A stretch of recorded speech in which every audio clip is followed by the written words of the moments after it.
welcome all of you on this Thursday and we are here on Deyasra Discussion Forum. तो सबका स्वागत है और आज हमारे साथ में प्रणव देशपांडे, ये हमारे बहुत ही यंग और एंथुसियास्टिक एंटरप्रेन्योर साथ में है. Pranav, hi and welcome. Hi, Answer. Hi. Yeah. So we are very happy to have you over here, and you run a business which has a very interesting name, Cakey Paste, right? And we Yes. are going to talk about your experiments with the cakes. So we are eager to hear about your experiments. I have calling it experiences. You have unusual flavors. So why don't you tell us कि cake के flavours के बारे में बताकर आप शुरू कीजिए प्रणव. हाँ, बहुत सारे यूनिक फ्लेवर्स है. I mean to baking some unique flavours such as chilli guava, masala paan, coffee orange, rose and lemon. ऐसे अलग अलग फ्लेवर्स, अलग जायकों से फ्लेवर्स आता हूँ. समथिंग नेचुरल, क्योंकि we have been trying chocolate, pineapple, black forest, these flavors since ages now. So and if I have to be into this business, I had to do something different. कि सभी जगह अगर वो मिलने लगा है तो मैं कुछ अलग कैसे लगूंगा. So I started with these flavors. I want people to try these new flavors because chocolate, pineapple, these flavors have been cliche now. सभी जगह मिलते हैं. So बहुत सारे एक्सपेरिमेंट्स इस पे करना शुरू किया, फिर ये फ्लेवर्स के साथ आ गया मैं, और बहुत लोगों को पसंद आता है ये फ्लेवर्स. बिल्कुल. और प्रणव, केकी पेस्ट ये जो आपके बिजनेस का नाम है, यानी आपकी केक शॉप का नाम है, तो कब शुरू हुआ, कैसे शुरू हुआ, और आपका एक्सपीरियंस, बिजनेस शुरू करने का जो आपका एक्सपीरियंस है वो हम सुनना. ओके. ये मेरा बिजनेस 1 नवंबर 2014 को हुआ शुरू. और केकी पेस्ट ये नाम उस टाइम पे बहुत सारे नाम थे मेरे दिमाग में. मुझे एक फेसबुक पेज बनाना था, और जो मेरे नाम मैंने शॉर्टलिस्ट किए थे वो फेसबुक पे ऑलरेडी थे pages. So I just came up with a short name, short form of cakes and pastries. That's why cakey paste. ऐसा जस्ट सिंपल नेम चूज किया था. और अभी 6 साल हुए अभी इस नवंबर में 2020 में. और बहुत मतलब अमेजिंग जर्नी है. पहले मैंने शुरू किया, फिर दोस्तों पे ये सब ट्राई किया. दोस्त मतलब गिनी पिग्स, तो उन पे सब ट्राई किया पहले, और फिर रिलेटिव्स पे किया, और उसके साथ थोड़ा थोड़ा लोगों मतलब बिल्डिंग में, और ऐसे बढ़ता गया, मतलब एरिया रेडियस बढ़ता गया उसका. तो फिर लोगों को पसंद आने लगे, फिर लोगों ने दूसरे लोगों को बताया, ऐसा बढ़ता गया. राइट. और आपको ये कैसे सूझ गया कि हम कुछ अलग फ्लेवर्स ट्राई करें, और वो इनोवेट करते वक्त, यानी when you experiment, okay, why did you feel like going out of the box and think of some very different tastes? जैसे मैंने बताया कि ये पहले से ही चॉकलेट, पाइनएप्पल, ब्लैक फॉरेस्ट, ये फ्लेवर्स बाहर सभी जगह मिलते हैं. तो मुझे कुछ तो अलग करना था, क्योंकि मेरा मतलब मैं ऐसा ही हूँ, मुझे कुछ अलग चीजें ही करना पसंद है. So why not to do that in my business also. So कुछ अलग करे तो ही स्टैंड आउट हो सकता है. ये सब ट्राई किया, लोगों को भी बहुत अच्छा लगा. फिर मेरा कॉन्फिडेंस बढ़ गया कि हम कुछ और करें. पहले एक से स्टार्ट किया, तो बहुत सारे एक्सपेरिमेंट उस पे किए, लोगों का फीडबैक लेके कुछ डेवलपमेंट्स किए, फिर अलग अलग फ्लेवर्स में जाता गया. अच्छा, आपने प्रणव, आपने बोला मैं ऐसा ही हूँ, तो आपको कभी ऐसा महसूस हुआ कि मैं ऐसा क्यों हूँ?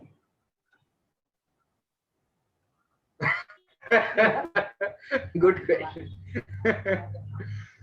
तो मतलब बचपन से ही सब लोग करते हैं, मुझे वो करना पसंद नहीं है. कुछ अलग करना पसंद है, स्टैंड आउट होना पसंद है. मतलब सभी जगह आता है. और आपने होटल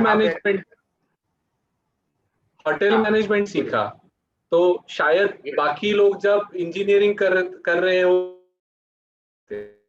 सॉफ्टवेयर इंजीनियर बन के कुछ जॉब कर रहे थे, स्टेबल नौकरी कर रहे थे, तब आप बिजनेस खोल रहे थे। तो ये आपके हाँ, पेरेंट्स ने इसके बारे में क्या सोचा? वो बहुत ही मतलब वो फेज बहुत ही डिफिकल्ट था। इसने रेकमेंड किया था कि नहीं ये ऐसा कुछ होता नहीं है, इसमें कुछ मिलता नहीं है, लेकिन वो मैंने देखा अगर मिलता नहीं तो इसी में ही करना है मुझे। तो इसलिए मैंने होटल मैनेजमेंट चुना, क्योंकि मुझे प्रैक्टिकल चीजें बहुत पसंद है, थेरी से ज्यादा प्रैक्टिकल चीजें बहुत पसंद है, इसलिए मैंने ये कोर्स चुना था। और मुझे बिजनेस ही करना था, क्योंकि मेरे पिताजी भी बिजनेस करते थे और ग्रैंडफादर भी बिजनेस करते थे, तो मुझे यही बिजनेस ही करना था। और बहुत सारे कॉन्फ्लिक्ट के बाद मैंने शुरू किया बिजनेस। बहुत बहुत डिफिकल्ट था वो, लेकिन किया मैंने शुरू। बहुत अच्छा रिस्पॉन्स मिला। कोई हम वो आप डिफिकल्ट डिफिकल्ट बोल रहे हैं, तो हमें कुछ आप थोड़ा सा एक्सपीरियंस शेयर कर दीजिए कि यानी एग्जाम्पल क्या डिफिकल्ट था? मैंने 1 साल जॉब भी किया था, और जॉब जॉब जो मैं 1 साल में छोड़ने वाला था, मेरा वो तय हुआ था। तो कलीग्स ने भी बोला था कि मत ऐसा मत कर, ये जॉब 1 साल में कोई छोड़ता नहीं है, तो थोड़े मतलब साल और जॉब कर, फिर उसके बाद तू सोच लेना बिजनेस का। घर पे भी यही बोल रहे थे कि नहीं है, job gives you fixed income, तो इसमें फिक्स इनकम होता नहीं है। तो बहुत सारे लोगों ने मुझे बताया, लेकिन मुझे मेरा फिक्स था कि मुझे यही करना है, तो मुझे बिजनेस ही करना है। तो वो सब बाजू में रख के अकेला लड़ रहा था मैं उनसे, और मैंने स्टार्ट किया बिजनेस। यानी आपने फिक्स्ड इनकम की जगह आपका बिजनेस करने की सोच आपकी फिक्स थी, यानी हाँ, वो फिक्स that था। was fixed that you have to do the business. So I think it's really great, and we should appreciate the fact कि आपने decide कर लिया and you started walking the path. और sometimes entrepreneurial journey is a walk, a path alone. यानी Yes. आपको ऐसा लगता है कि आपने चूज किया है, सही है या गलत मालूम नहीं, तो जी। इसमें आपको डायरेक्शन मिलने में कौन सी बातों का यूज हुआ, या कौन सी बातें आपने यानी सीखी, आपके लर्निंग्स क्या थे? ओके। मैंने जब बिजनेस स्टार्ट किया था, मैंने एक बिजनेस फोरम को चूज किया था उस टाइम पे। और उधर बहुत सारे बिजनेस थे, उनसे बहुत सीखने को मिला कि वो कैसा बिजनेस कर रहे हैं, उन्होंने कैसा स्टार्ट किया, उन्होंने क्या चैलेंजेस फेस किए थे, चैलेंजेस फेस करते वक्त कैसे उन्होंने आगे गए वो। तो उनसे सीख कर, बहुत सारे लोगों से सीख कर, कस्टमर से सीख कर, वो मुझे आता गया, और उस बात पर मैं चल रहा हूँ। बिल्कुल। और कभी ऐसा हुआ कि एक्सपेरिमेंट्स फेल हुए? क्योंकि जब हम एक्सपेरिमेंट करते हैं तो सब एक्सपेरिमेंट सक्सेसफुल होते नहीं है। यानी हम्म। जब स्कूल में थे तो केमिस्ट्री लैब में कुछ ना कुछ मिक्सिंग करना, सॉल्यूशंस एक दूसरे के साथ मिलाना, और उसमें जो आउटकम रहता है वो हर बार ऐसा नहीं होता है कि जो चाहिए वो आउटकम आता है। तो ऐसे कुछ एक्सपेरिमेंट्स थे एग्जैक्टली। जो वर्क नहीं हुए? हाँ, थे। जो मैं बताता हूँ चिली गुआवा, उसमें मैंने जो पहले बनाया था वो थोड़ा जस्ट मैंने पल्प के साथ बनाया था। फिर वो वर्क नहीं हुआ, उतना फ्लेवर नहीं आया, लोगों को पसंद नहीं आया वो। तो मैंने जो नेचुरल फ्रूट उसमें यूज करना शुरू किया। तो उसमें सीड्स भी थे, तो बहुत सारे कस्टमर्स ने फीडबैक दिया कि ये बच्चों को और senior citizen won't be able to chew that seeds. So वो निकाल के मुझे करना पड़ा। तो ऐसे बहुत सारे एक्सपेरिमेंट्स किए, फिर उसके बाद लेकर आया।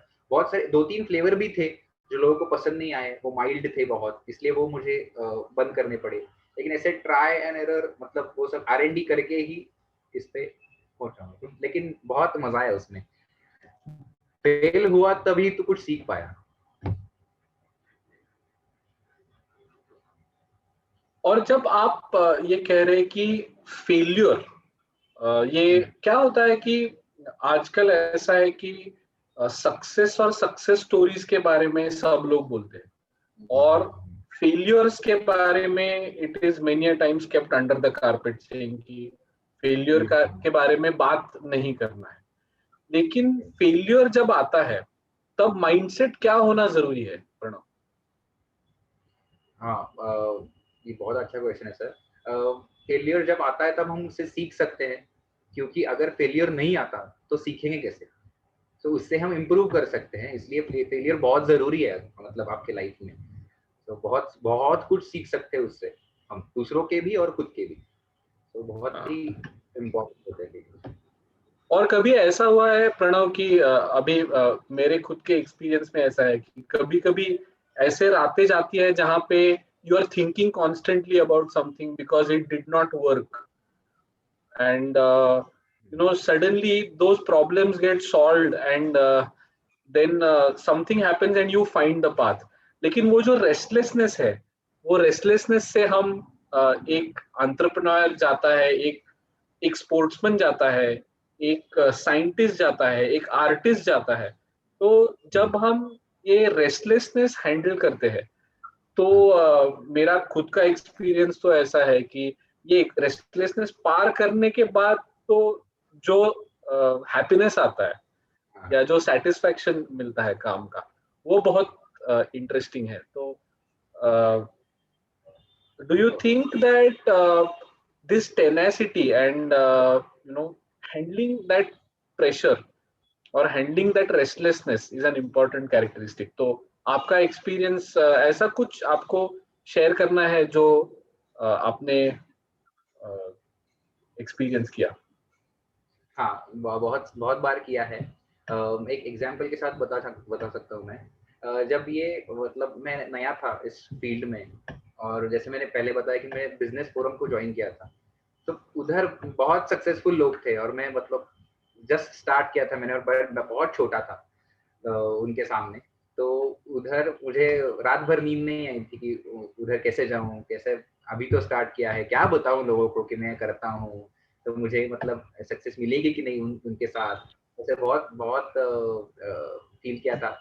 लेकिन जब उधर गया तो उन्होंने इतना अच्छा मतलब वेलकम किया और बताया कि नहीं, ये फेज हर एक की लाइफ में आता है, लेकिन हम कैसे उससे जा सकते हैं। बहुत सारा हेल्प किया और उनकी वजह से बहुत कुछ सीखने को मिला मुझे। और वो कॉन्फिडेंस मुझे बाद में आया कि नहीं ठीक है, ये सब इसी फेज से जाते हैं, ऐसे ही गुजरना पड़ता है, और क्या करके हम आगे जा सकते हैं, उनकी वजह से मुझे सीखने मिला। तो वो बहुत ही मस्त था। और आई मतलब I am very much thankful to that group कि मैं बहुत कुछ सीख सका उनसे।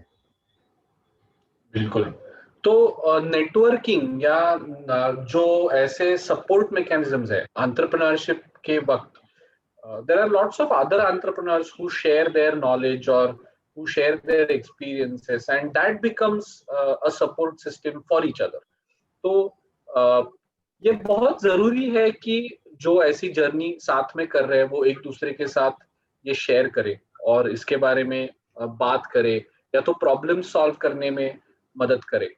और ऐसे फोरम्स भी बहुत सारे होते हैं और वो आपको मदद करते हैं। बिल्कुल प्रणव, आगे के डिस्कशन में हम ये सुनना चाहते हैं कि यानी आपका जो बिजनेस होता है उसमें जैसे हमने फेलियर्स के बारे में, लर्निंग्स के बारे में, एक्सपेरिमेंट्स के बारे में बात की, तो एक बिजनेस होता है उसको कुछ ना कुछ विजन होना। यानी जैसे आपने बोला कि केक्स करके बना के जब कस्टमर्स का सेटिस्फैक्शन होता है तो आपको उसका एक अलग सेटिस्फैक्शन है कि आप कस्टमर्स की जो सेटिस्फैक्शन है वो देख पा रहे हैं, है ना? तो लेकिन एक बिजनेस का एक ब्रॉड विजन होना क्या ये जरूरी है? और उसके बारे में कैसे सोचना चाहिए? आप कैसे सोचते हैं? या उसमें क्या दिक्कतें होती है? What are the hurdles in thinking about the vision and how do you think about it? हाँ, बहुत ही नेसेसरी है सर, क्योंकि हम बिजनेस स्टार्ट करते हैं तो एक ही क्वेश्चन होता है कि why I'm doing this. So that's very important. So vision है कि मुझे मतलब बहुत लोगों को पहले तो ये बताना है कि हम अलग कुछ ट्राई कर सकते हैं। और अलग मतलब मैं हमेशा बताता हूँ कि फ्लेवर और taste of any food is the soul of it. So that important कि आप उस पर ध्यान दो। तो ये कुछ अलग भी हो सकता है जो बाहर नहीं मिलता।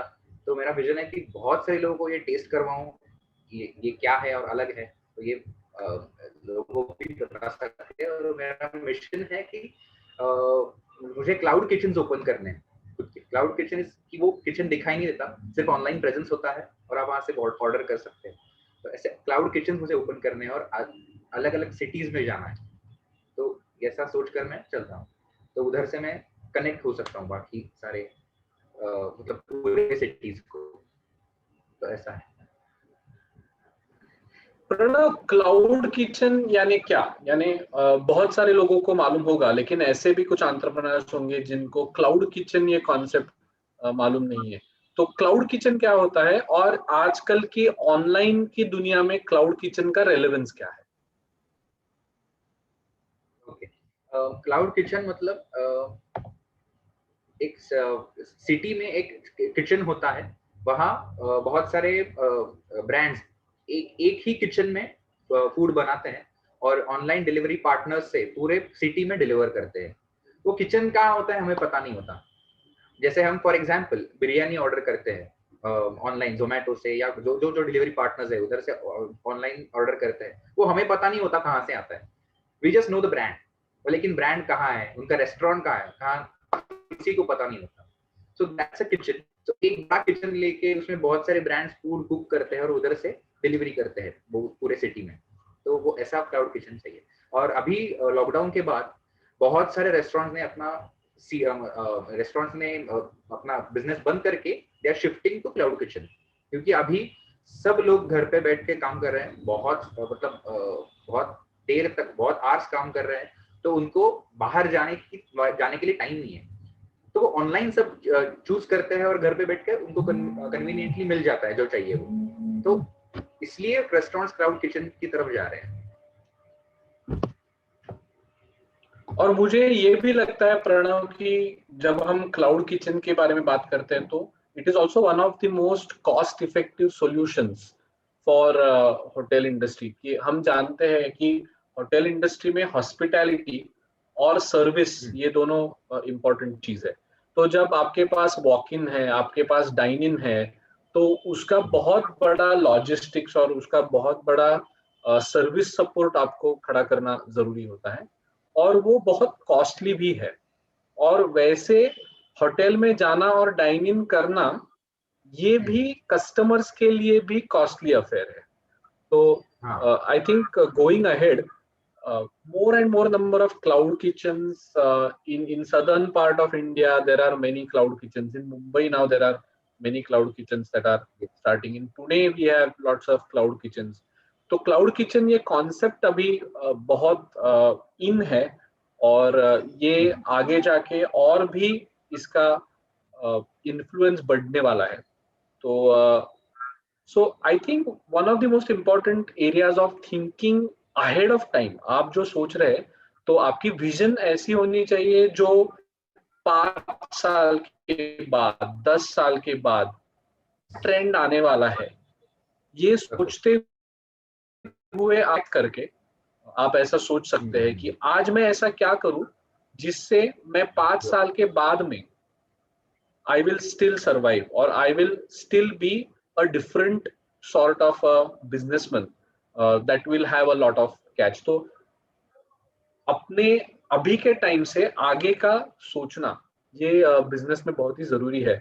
और प्रणव, जैसे आप अभी केक्स और पेस्ट्रीज कर रहे हैं लेकिन सोच रहे हैं क्लाउड किचन का, ये बहुत ही इंटरेस्टिंग है। और उसका जो पाथ है उसमें भी बहुत सारे आपको यानी क्वेश्चंस होंगे, उसके बारे में आपको जानकारी, सोच, नॉलेज ये सब इकट्ठा करना जरूरी है। और वो आप बहुत ही यंग एंटरप्रेन्योर है, और मुझे ऐसा लगता है कि बहुत सारे लोगों ने एंटरप्रेन्योरशिप में आने के लिए एक अच्छा एग्जाम्पल आप में है, और केक्स और पेस्ट्रीज ये आपका बिजनेस है।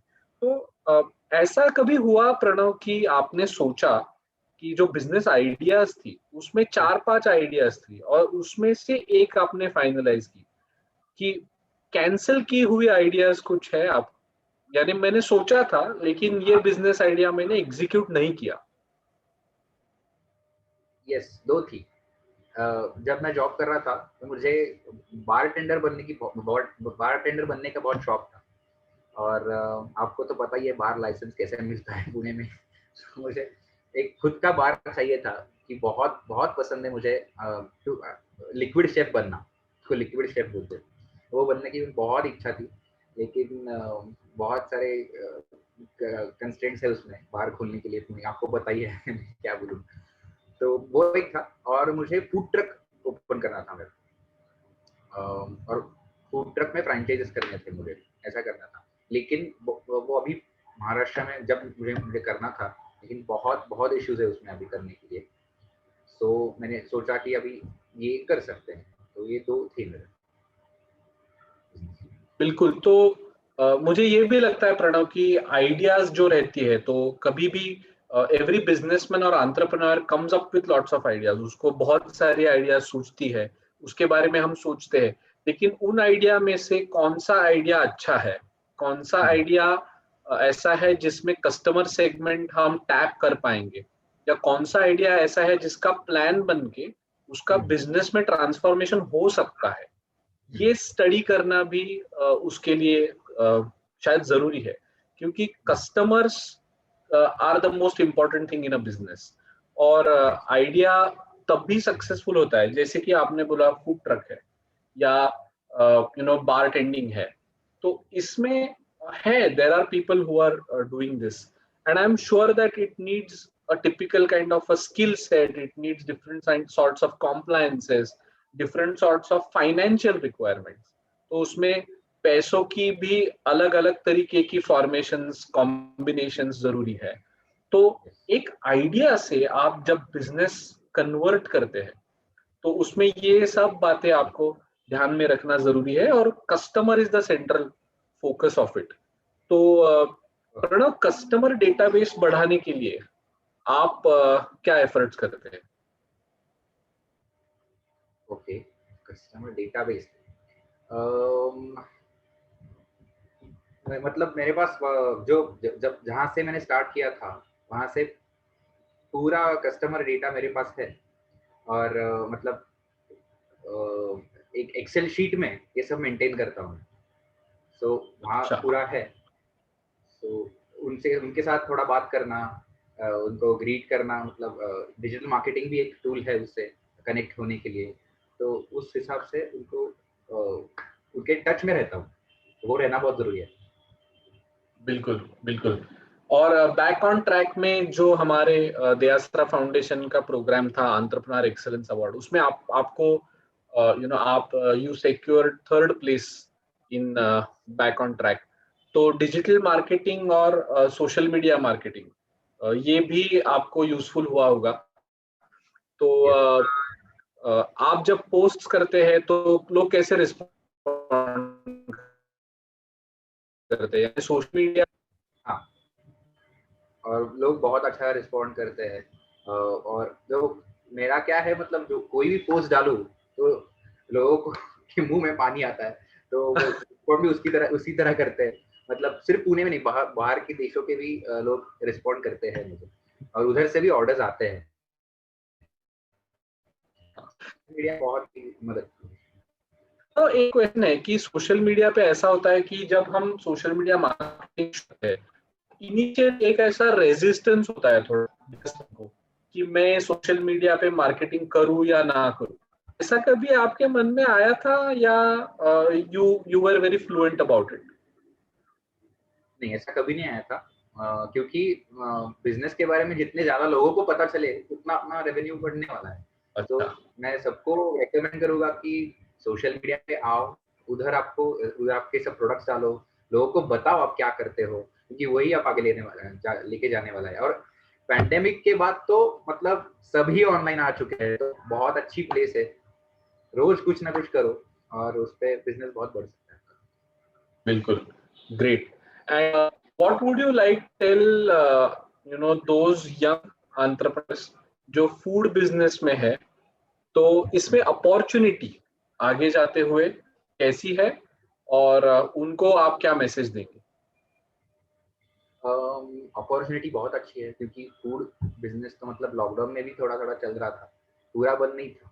जो मतलब घर से करते हैं उनके लिए बोल रहा हूँ। लेकिन तो मैं बोलूँगा कुछ अलग करो। और जैसे मैंने बोला कि टेस्ट और जो फ्लेवर टेस्ट जो होता है फूड का, उस पे फोकस करो। लोग क्या करते हैं जनरली, डिजाइन पे या डेकोरेशन पे फोकस करते हैं, क्योंकि वो सिर्फ सोशल मीडिया पे अच्छा दिखता है। लेकिन आप अगर उसके टेस्ट पे कंसंट्रेट करोगे ना, तो वो बहुत आगे जाएगा। तो ये मैं बताऊंगा लोगों को। बिल्कुल। Pranav, thank you so much. And आपका जो स्ट्रेंथ है, मुझे 2 स्ट्रेंथ्स आपके डिस्कशन से पता चल गई कि आप अगर फूड में बिजनेस कर रहे हैं तो टेस्ट ये सबसे इम्पोर्टेंट फोकस है। तो फूड बिजनेस में भी आपको आपकी स्ट्रेंथ मालूम होना जरूरी है, वो आइडेंटिफाई करके उसको आगे लाना जरूरी है। और दूसरी ये बात बहुत इम्पोर्टेंट है कि एक्सपेरिमेंटेशन, और अगर आप फेल भी हुए तो आपको आगे जाते रहना है, और आपको जो अच्छा सपोर्ट है वो मिलता रहेगा, and you will go ahead and grow your business.